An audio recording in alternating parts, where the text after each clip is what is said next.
It was a perfect Christmas night. The snow was falling gently, covering the streets with a sparkling white blanket. Clara's house was adorned with colorful lights, and the aroma of freshly baked cookies filled the air. She and her husband, Marcos, had organized an intimate party for friends and family. Clara loved Christmas. It was a chance to bring everyone she loved under the same roof. However, something felt different that year. Clara had noticed Marcos's distant behavior in recent months. He always had an excuse to stay at work late, which was unusual for someone who had always valued family time. As the guests arrived, Clara tried to ignore the growing anxiety in her chest. She served wine, laughed at jokes, and made sure everyone was comfortable. But when Marcos's eyes met those of one of the guests, Beatriz, an old friend of the couple, Clara felt a chill.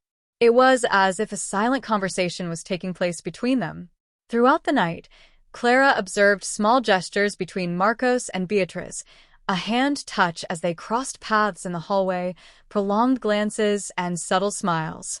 The party was lively, but inside Clara, a whirlwind of emotions was taking over. When everyone began exchanging gifts around the tree, Clara decided to act. She quietly went upstairs and grabbed Marcos's phone, which he had left in the bedroom. Sitting on the bed, her hands trembling, she unlocked the phone and began searching. The messages were all there. Passionate conversations between Marcos and Beatriz, exchanges of photos, and detailed plans to be together. The last text said, "After midnight, we'll find an excuse to leave. I want to be with you." Clara felt her world crumble, but instead of crying, she felt a cold rage take over. Returning to the living room, Clara pretended nothing was happening, keeping a smile on her face while the guests opened their gifts. She needed a plan. When the clock struck midnight, Clara toasted with everyone.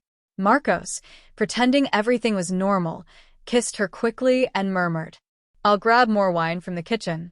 Beatrice left shortly after, saying she was going to get something from the car. Clara knew it was time. She discreetly followed them to the backyard garden, where she heard their muffled voices. What she saw made her burn with anger. Marcos was holding Beatrice's hands, telling her he couldn't hide his feelings anymore.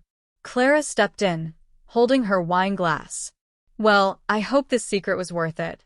Merry Christmas to both of you." Marcos and Beatriz went pale.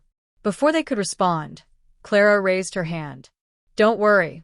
Everyone inside will love to know how you two celebrate the Christmas spirit."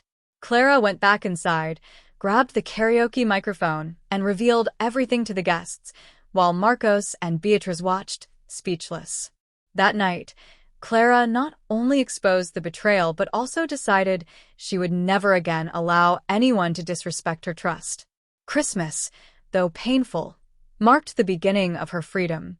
And as the snow continued to fall, Clara felt light, as if she had finally freed herself from a weight she hadn't even known she was carrying.